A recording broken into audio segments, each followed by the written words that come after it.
I have this 4 by 4 matrix A here, and let's see if we can figure out its determinant, the determinant of A.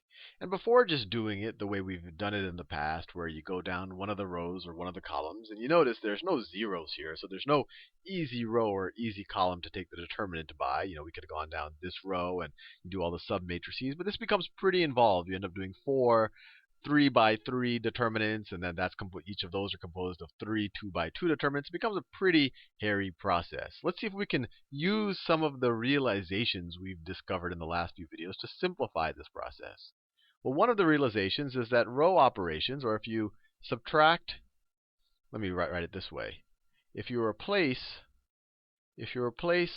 row j with, let's say, row j minus some scalar multiple times row I, it does not change the determinant. Does not change the determinant of A. We saw that, I think it was 2 videos ago. So this was a pretty big realization. We can do these type of row operations and it won't change the determinant. The other realization we had was that these upper triangular matrices,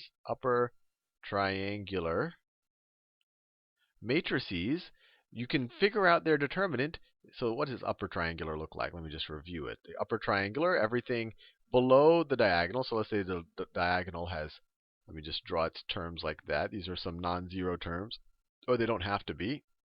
But upper triangular, everything below the diagonal is a 0. Everything below the diagonal is a 0.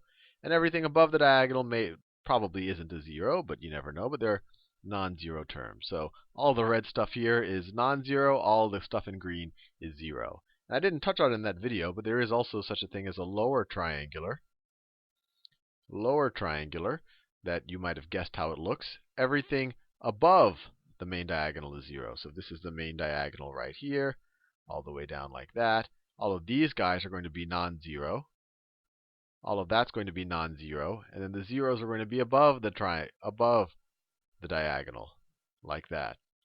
We saw in the last video that the determinant of this guy is just equal to the product of the diagonal entries, which is a very good, or it's a very simple way of finding a determinant.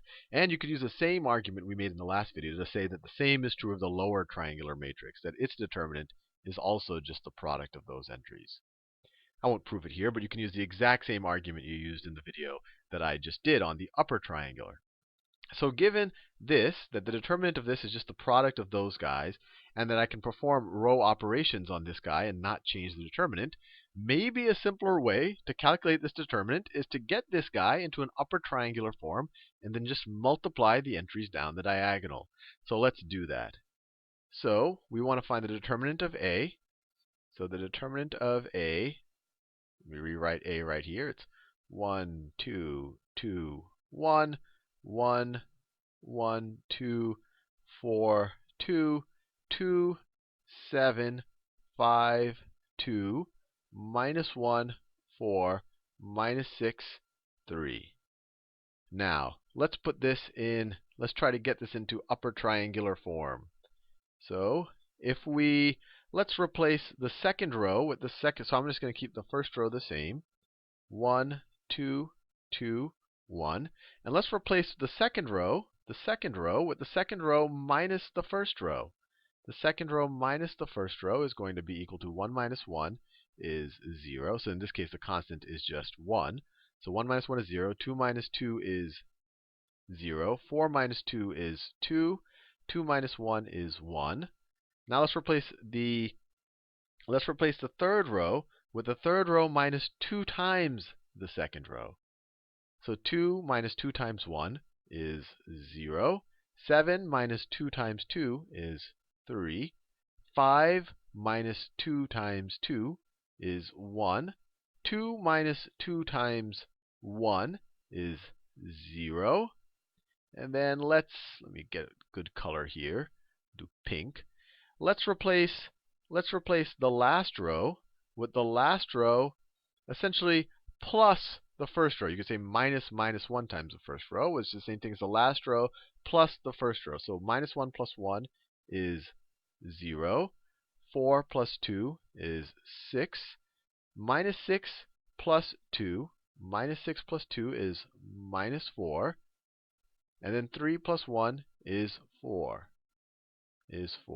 So there we have it like that. And this guy has two zeros here, so maybe I want to swap some rows. So let me swap some rows. So if we swap rows, what happens? So I'm going to swap the middle two rows just for fun. Well, not just for fun. Because I want a pivot entry right here, or I shouldn't say pivot entry. I want to do it in upper triangular form. So I want a non-zero entry here. This is a 0, so I'm going to move this guy down. So I'm going to keep the top row the same, 1, 2, 2, 1. I'm going to keep the bottom row the same, 0, 0, 6, minus 4, 4. And I'm going to swap these guys right here. So this is going to be 0, 3, 1, 0, and then 0, 0, 2, 1. Now, can I just swap entries like that? Well, I can, but you have to remember that when you swap entries, your resulting determinant is going to be the negative of your original determinant. So if we swap these two guys, the determinant of this is going to be the negative of this determinant. When you swap two rows, you just flip the sign of the determinant. We saw that. That was one of the first videos we did on these kind of messing with the determinants. Now, what do we want to do here? To get this guy into upper triangular form, it would be nice to get this to be a 0. So to get that to be a 0, let me keep everything else the same. So I have a 1, 2, 2, 1. I have a 0, 3, 1, 0. The third row is 0, 0, 2, 1. And now this last row, let me replace it with the last row minus 3 times this row. So let me write it like this. Well, I have to carry that negative sign as well.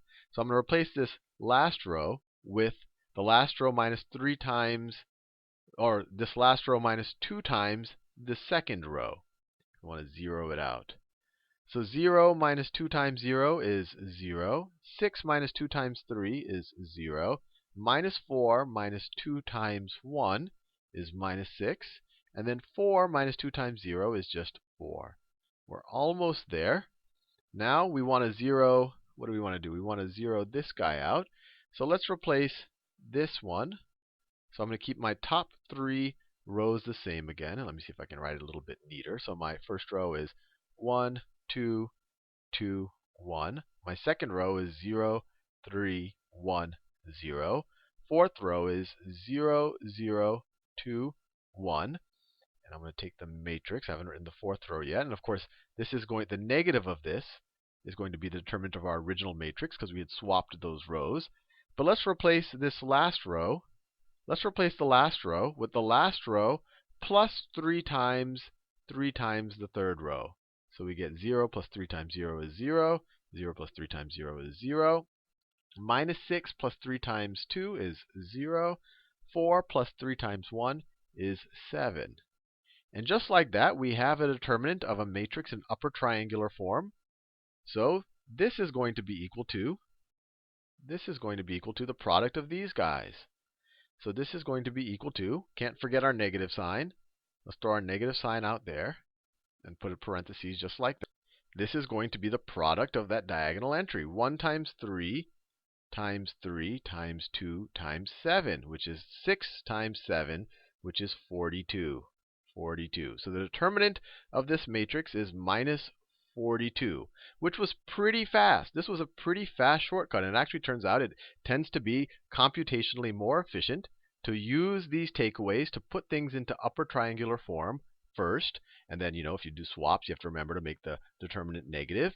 And then just multiply down the diagonal. And we did that there. And we got the determinant as being minus 42.